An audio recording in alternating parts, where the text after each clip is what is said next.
Hey everyone, this is Kirk here again at OptionAlpha.com, and in today's video we're going to go through the stock hacker here on Thinkorswim. This is a really cool tool that you can use to start doing a lot more in-depth and advanced scanning for possible securities if you're not using a predefined watch list, or if you want to start using some technicals or fundamental filters.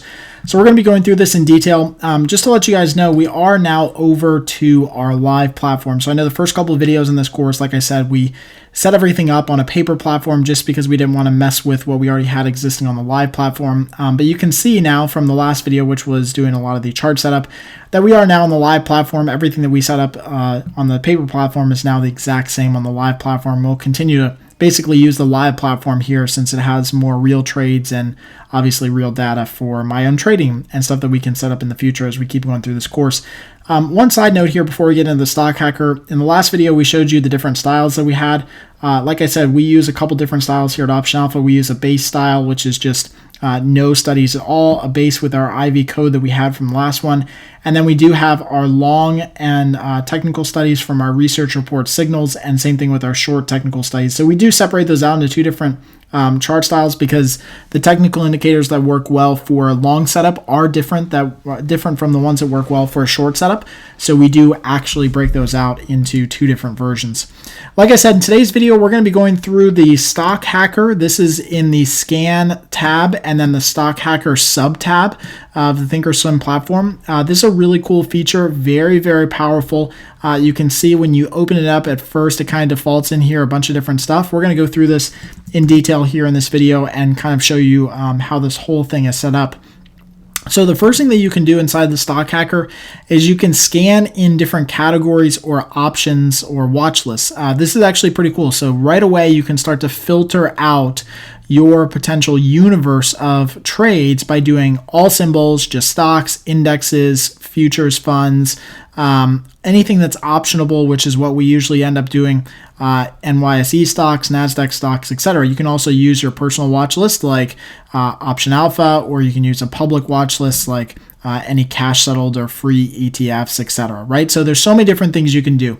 We usually just do all optionable securities because we just want to get a lay of the land of anything that has the potential to trade options on, since that's what we do.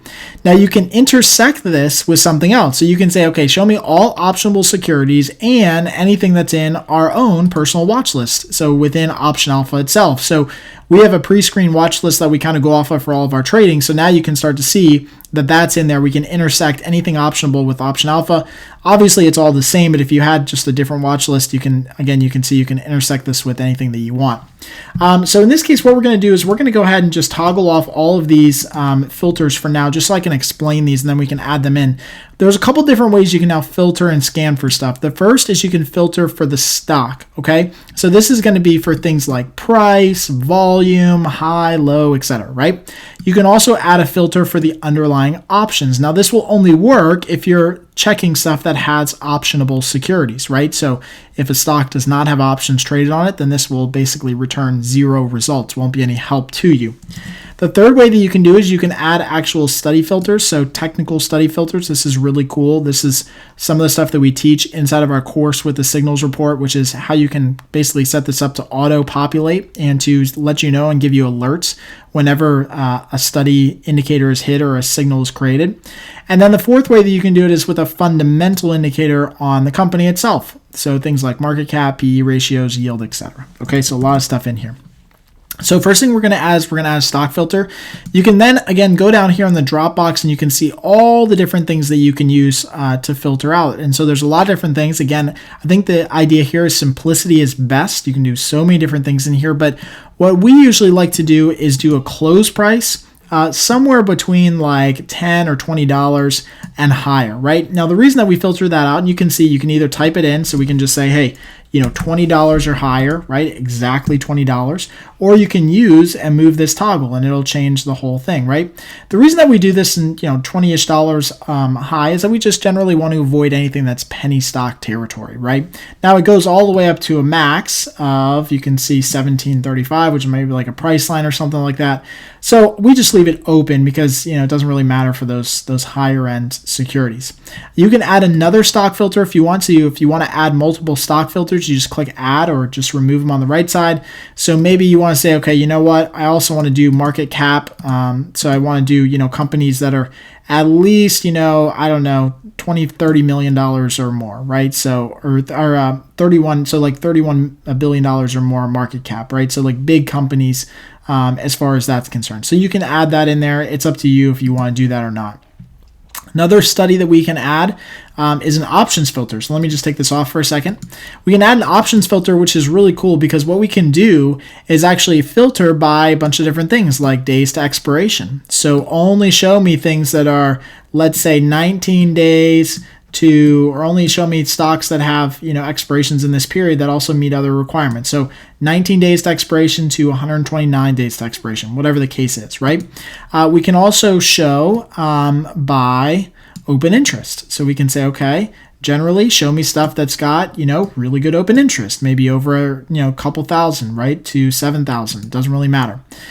We can also show me anything that's got really good return on capital, right? So if the return on capital is at least 7% to anywhere between, let's say, you don't want to go to these extremes because those are really out of the money options, but 7 to, let's say, 15% or something like that, right? So you can filter out by those. You can filter by volume, percentage in the money, out of the money. So many different things here that you can filter as far as the options go. Now, this isn't as powerful, just to be totally honest with you guys, on the option side, because it's going to search all options for all different price ranges and all different expiration periods. So even though something may turn up here and look on the outside scan-wise to be really good, it may not end up being a really good trade because of low liquidity or low open interest. There's a bunch of different things in here. So please use this with a grain of salt. Okay, I do not use this for a lot of scanning for options. I'm just showing you they have the ability to do that. Another one that you can do is adding a study filter. Now, this is really cool because, again, this is where you can go in here and you can add a bunch of study filters. You can also add candlestick patterns, chart patterns, etc. Again, popular ones are like MACD, even though it doesn't backtest well. But you can say, okay, I want to study in here to scan for any MACD that has crossed from positive to negative, right? So basically a bearish move. And you can set up your lengths and your time periods to be whatever they are, right? And then so as soon as you do that and you hit scan, it'll show you anything that's had basically a bearish move in MACD. So you got for solar, Google, IYR, right? Now these are all populating because they also intersect with our watch list and have optionable securities. So this is a very short list of things that you can potentially look at for a new trade. Now again, MACD is not a good indicator. I'm just using that as an example here. You can use something a little bit better, but it just shows you, how many different things you can put in here. You can also stack and layer on top of your other filters, right? So you could say, okay, I want ADX to cross below whatever. Okay, scan, right? And see if you find any results. In this case, no results, right? For what you wanted. So maybe it was something different that you wanted. So let's do scan, and you can just, repopulate these and change them and, see if any results come up. Again, no results come up. I'm just now doing this on the fly, obviously, so you can see how it kind of works. So you can add and layer these in as much as you want.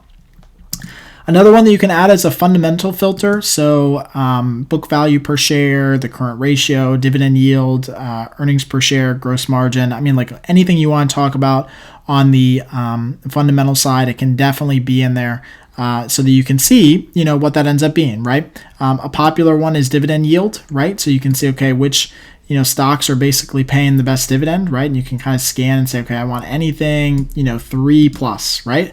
Okay, well, there you go. There's the ones that are paying, dividends that are 3% plus yield on an ongoing basis, right? So very easy to find, kind of securities like that. Again, not so helpful for the option side of things, but it is in there as a potential, possibility. One of the things that we often do in here, if you set up a scan, is you can actually save these scans and you can load them as personal scans that you've done. So like in our case, we have one that we just kind of set up here so you can see just as a sample, and this is just an RSI one. You could do like a stock close above 25, market cap of $1 billion or more, and then you set up whatever RSI indicator you want. Again, you can save these, and right on here, I know it's cut off a little bit on the screen, but you can save these scans, and then you can preload them into different ones. So again, I can just set up one that I just use as an example to do RSI. And again, you can then go ahead and hit scan, and you can see there's 29 results here. Okay, so this one is searching everything that might be possible that has not only an RSI crossover, but within these stock parameters. So notice how you can kind of layer on top studies and stocks, or you can add option filters in here. It's actually very, very powerful and dynamic how you can kind of use this platform to your advantage. Now, again, we do not use that many scanning capabilities because we built our own watchlist software on Option Alpha that kind of helps us filter out IV and mainly scan by IV. But using some technical indicators is some stuff that we do. We do not trade just solely based on technicals, but it is a component that we use. And sometimes we'll